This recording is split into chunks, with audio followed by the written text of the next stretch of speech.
So yan, good morning mga ka-PJ. Kumusta naman dyan? Kumusta? Di tayo nakapag-upload kahapon, ano? Kasi nga, yung vlog namin kahapon, naantay ko ba si Idol, no? Yung nag-challenge sa atin para bumiyahe sa Lala Ride, no? So siguro mga Lunes or Martes pa siguro i-upload. Siya kasi full-time na content creator talaga siya. So hindi siya nakakapag-edit kaagad, no? It takes time talaga para makapag-upload, no? Siyempre, nagdepende lang ako sa kanya. Ayoko naman mag-upload na hindi pa siya nakapag-upload. Siguro dapat mauna siya o kaya sabay kami. Nantay ko lang siya siguro mga Lunes or Martes yan. Okay? Dahil siyempre, siya naman yung talagang nag-challenge sa akin kahapon, no? Araw ng Biyernes. So, ngayong araw nga pala ay Sabado na, mga ka-PJ. October 11, 2025 na. Okay?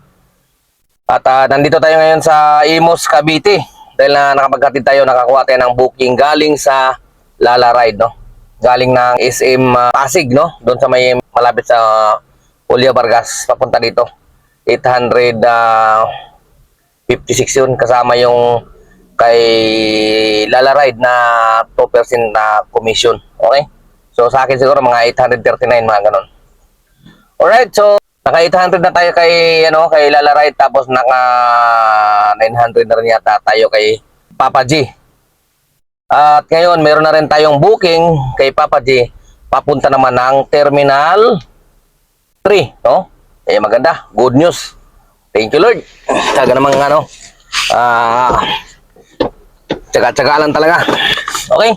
So medyo mura lang ito, 463, no? Galing dito sa Bacoor, papunta ng Terminal 3. 463 yung kanyang pamasahe. Alright, so tara na. Pick upin na natin to mga ka-PJ. Baka pick upin pa ng iba. Ingat-ingat mga ka-PJ. Medyo maulan-ulan yung ating panahon ngayon. Buro ngayon medyo okay, no? Lumabas na si Haring Araw. Alright, so siguro pagdating natin ng Terminal 3, diretso na tayo kila Ate Listy para kumain ng almusal, no? So tara na. Let's go! So yan mga ka-PJ, nakakuha tayo ng booking ulit dito sa Pasay, no? Pagka touchdown natin ng Terminal 3, di ba nakakuha tayo? Ito, nakakuha rin tayo ulit dito sa Pasay din, sa may Maricaban, 831, no? Pamuntang Naik, Cavite. Yan yung di-deliver natin, garbage lang naman yun. Okay. So tara, banatan na natin to. Banatan na natin to, huwag tayo maarte ngayon. Kailangan na tsaga-tsaga, walang arte, bawal ang arte. Para kay kay Lala mo delivery. Let's go. At ang reaction ko lang doon mga ka-PJ sa nag-viral na isang TNBS. Alam na natin kung anong TNBS yun, huwag na natin banggitin, no?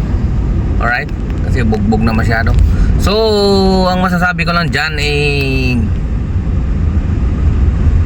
kung ayaw natin na mawala ng trabaho, mawala sa platform dito sa pagiging teen base, dahil siyempre damay-damay na yun,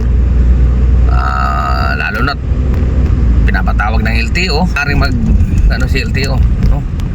Umapila na tanggalin siya sa lahat ng platform, no?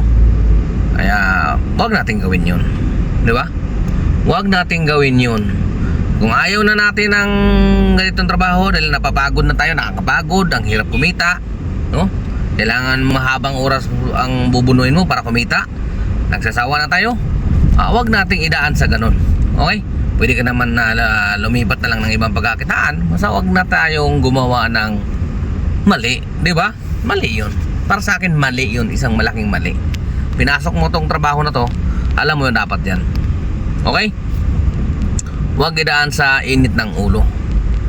Hirap yun, yung pinababa mo yung pasahero, diba? Dahil lang ayaw mag-skyway, tuloy na natin yan. Kahit masabaan loob, okay lang, sige.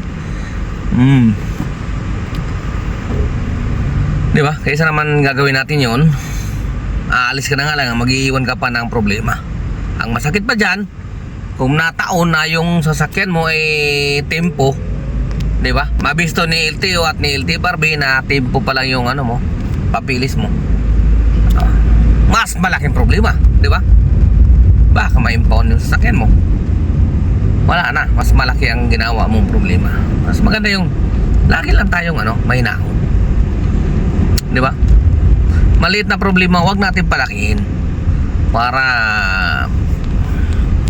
hindi tayo magkakamot ng ulo. Alright? So, ingat lang tayo mga ka-PJ. Ingat, saka dasal. Yan lang talaga. Alam natin, nakakapagod yung trabaho natin. May stress ka talaga. Baba ng pamasahe. Samahan pa ng may mga kuripot. Hindi naman lahat. Ayaw nila mag-skyway. Kahit kailangan naman talaga. Kunwari, palabas ng Metro Manila, ayaw pa rin mag-skyway, ayaw mag-expressway. Di ba? Pero ganoon pa man, paiiralin pa rin natin yung ating pagiging makatao, pagiging mabuting tao, di ba? Wala nang tatalo pa dyan. Wala ka magiging problema, di ba? Ganun lang yan. So yun lang ang masasabi ko. Huwag na natin pahabain. Ang huling sasabihin ko ay huwag natin kalimutan magbaon ng mahabang pasensya. Kung maaari, magdagdag pa tayo ng extra para pag naubos man, meron ka pang uugutin na extra. Alright, so yun lang at maraming salamat. So ayan mga ka-PJ, dito na tayo magtatapos, no? Oras natin ay alas 9 na. At ang earnings lang natin ngayon ay 4,600, no? At naka 21 na bookings. Alright? At hindi lang yan, nakakuha din tayo sa Lala Ride, no? At saka sa Lala Move Delivery. Ayun, no, 2 pasahero, no? Yun, no? 1,500 for 2 pasahero lang yan. Kaya not bad na rin, di ba? Not bad na rin. Meron na rin tayong 6,000. May 6,100, no? 6,100. Tapos yung ating incentive para sa Saturday and Sunday ay naka 11 tayo. So ibig sabihin 12 na lang yung kailangan natin bukas. So bakbakan natin bukas yan. Pilitin natin na ma-hit yan. Sayang yan, di ba? Malaking bagay yan, no? Malaking tulong yan. Alright? So siguro hindi na ako magtatagal mga ka-PJ dahil medyo pagod na. Bukas ulit tayo magkakarinigan. Ka-PJ nyo, temporary sending off po na. Adios mga ka-PJ. Ingat, ingat sa biyahe. Siguro tumira lang naman ang katamaran ng aking kamay. Gumalaw. Pero